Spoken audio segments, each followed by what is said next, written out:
তুমি কি চাইছো যে এমন এক কেরিয়ার যেখানে আছে গ্ল্যামার, আছে ভালো বেতন আর আছে ইন্টারন্যাশনাল ট্রিপে যাওয়ার সুযোগ? তাহলে আজকের এই ভিডিওটা তোমার জন্য। আজ আমি বলবো বিবিএ অ্যাভিয়েশন ম্যানেজমেন্ট কোর্সের সম্বন্ধে। এই কোর্সে কেমন পড়াশোনা হয়, কেমন বেতন পাওয়া যায়, কোথা থেকে করা উচিত, কোন ভুলটা একেবারেই করা যাবে না, সবকিছু তথ্য এই ভিডিওতে শেয়ার করছি। তাই বলবো ভিডিওটা শেষ অবধি দেখতে হবে। প্রথমে প্রশ্ন আসে যে বিবিএ অ্যাভিয়েশন ম্যানেজমেন্ট জিনিসটা কি? দেখো, আমরা বিবিএ সম্বন্ধে যেটা জানি ব্যাচেলর অফ বিজনেস অ্যাডমিনিস্ট্রেশন, কিন্তু অ্যাভিয়েশন ম্যানেজমেন্ট তাহলে কি? এই কোর্সে তোমরা যেটা শিখবে airlines company, ground staff, cargo service এবং এই যে এয়ারলাইন্স ইন্ডাস্ট্রি, ফাইন্যান্স ব্যাপারটা সব কিছু তুমি জানবে এই কোর্সেতে। মানে এক কথায় বলতে পারি অ্যাভিয়েশন ইন্ডাস্ট্রিতে operation, finance, customer service, HR সবকিছু তুমি জানবে। ধরো তুমি ভবিষ্যতে ইন্ডিগো কিংবা এয়ার ইন্ডিয়া কোম্পানিতে এয়ারপোর্ট অপারেশন হেড হতে চাও, তাহলে তোমাকে এই কোর্সটা করতে হবে। বোঝা গেল?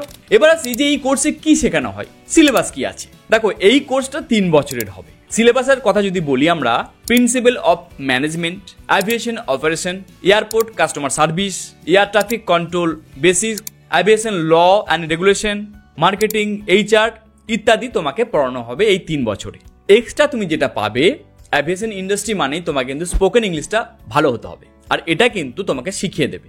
সঙ্গে গ্রুমিং এবং পার্সোনালিটি তো থাকছেই, কারণ তুমি যদি কখনো বিমানবন্দরে যেয়ে থাকো দেখতে পাবে প্রত্যেকটি স্টাফ ভালোভাবে গ্রুম হয়ে আছে, পরিপাটি হয়ে আছে এবং তাদের পার্সোনালিটি একটা দেখে মনে হয় চমকপ্রদ লাগে। এই সব কিছু স্কিল তুমি জানতে পাবে এই কোর্সের মধ্যে। তাহলে এবার যেটা প্রশ্ন যে কে এই কোর্স করবে, সায়েন্সের স্টুডেন্ট, কমার্সের না আর্টসের?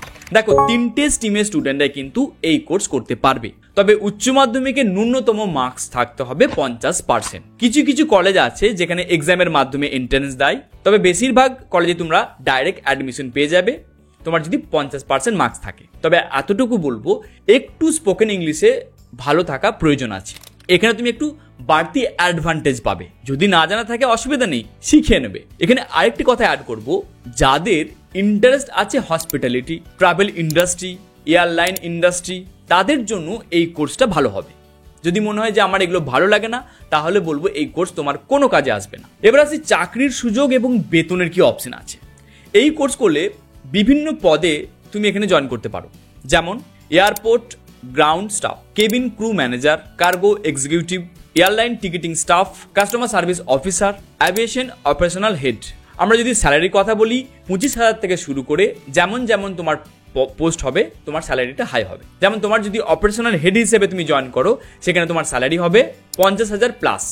আর তুমি যদি গ্রাউন্ড স্টাফ হিসেবে জয়েন করো, তোমার স্টার্টিং স্যালারি হবে 25,000 প্লাস। ডিজিসি এর রিপোর্ট অনুযায়ী 2025 সালে অ্যাভিয়েশন ইন্ডাস্ট্রিতে 10,000 প্লাস পোস্টের ডিমান্ড আছে। তাহলে বুঝতে পারছো যে কতটা ডিমান্ডেড একটি এই কোর্স। এবার তুমি বলবে তাহলে কোথা থেকে পড়াশোনা করব? আমাদের পশ্চিমবঙ্গে কি কলেজ আছে, নাকি আমাকে বাইরে কোথাও পাঠিয়ে দিতে হবে? কয়েকটি প্রাইভেট কলেজের নাম তোমাকে আমি উল্লেখ করছি। Indira Gandhi institute of Aeronautics, যেটা পুনেতে অবস্থিত। ইউপিইএস বলে একটি কলেজ আছে, যেটা তোমার দেরাদুনে অবস্থিত। SJES কলেজ আছে, যেটা তোমার ব্যাঙ্গালোরে অবস্থিত। IIKM অ্যাভিয়েশন একাডেমি, যেটা তোমার চেন্নাই অবস্থিত। এছাড়াও এইমস ইনস্টিটিউট, যেটা তোমার ব্যাঙ্গালোরে অবস্থিত। এগুলো তোমার প্রাইভেট কলেজ। সরকারি কলেজের ইনফরমেশন আমার কাছে এখন অব্দি জানা নেই, অবশ্যই যদি জানতে পারি তোমাদের সাথে শেয়ার করব। এই কোর্স তোমার ডিস্ট্যান্স মোডেতেও পড়ানো হয়। কয়েকটা ইউনিভার্সিটির নাম তোমার সাথে শেয়ার করছি। LPU online university, JN university, যেটা অনলাইনে করানো হয়। হিন্দুস্তান ইউনিভার্সিটি, যেখান থেকে তোমার ডিস্ট্যান্স অ্যাভিয়েশন প্রোগ্রাম শিখতে পাবে। ফি স্ট্রাকচার যদি আমরা দেখি, রেগুলার মোডেতে 1.5 লাখ থেকে 4 লাখ প্লাস খরচা আছে। যদি আমরা অনলাইন মোডে দেখি, তো তার ফি স্ট্রাকচার আমরা ধরতে পারি অফলাইন মোডের থেকে কিছুটা কম। এখন ডিসিশনটা তোমার উপর, তুমি অফলাইন মোডে পড়বে না অনলাইন মোডে পড়বে। আমার যদি অ্যাডভাইস নিতে চাও, আমি বলবো সুযোগ থাকলে তুমি অফলাইন মোডেতেই স্টাডি করো। এবার আসি কয়েকটা ওয়ার্নিং পয়েন্ট, যেটা তোমাদের একদমই করা উচিত হবে না। অনেকে শুধু ভাবে যে অ্যাভিয়েশন ইন্ডাস্ট্রিতে যাব, গ্ল্যামার ইন্ডাস্ট্রি, তো এটা দেখে আমরা ঢুকে যাব। না, এই ভাবনা চিন্তা নিয়ে কিন্তু এই ইন্ডাস্ট্রিতে এসো না। আবার অনেকে ভাবে যে শুধু সার্টিফিকেটটা নিলেই তো চাকরি পেয়ে যাব, কিছু করতে হবে না, হালকা হালকা করে পড়াশোনা করবো তাহলেই হয়ে যাবে। তাও নয়। তুমি দেখো যে এমন যেখানে তোমার ইন্টার্নশিপ করানো হচ্ছে, প্রজেক্ট ওরিয়েন্টেড কাজ করানো হচ্ছে, ওই সকল ইউনিভার্সিটির সঙ্গে যোগাযোগ করো, ওই সকল কলেজের সাথে যোগাযোগ করো, এবং অবশ্যই ইন্টার্নশিপ করার অপশনটা কিন্তু একদমই ছাড়বে না।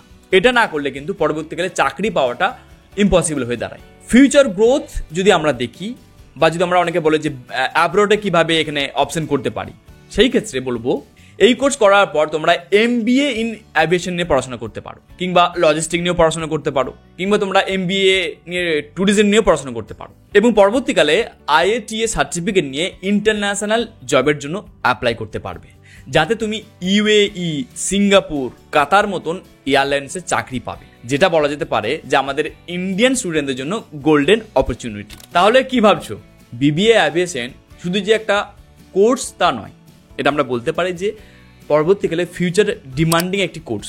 এখানে কম্পিটিশন অনেক কম, অপরচুনিটি অনেক বেশি। ভালোভাবে যদি তুমি পড়াশোনা করো, আমরা বলতে পারি আগামী 10 বছর পর স্কাই হাই ডিমান্ড হয়ে যেতে পারে।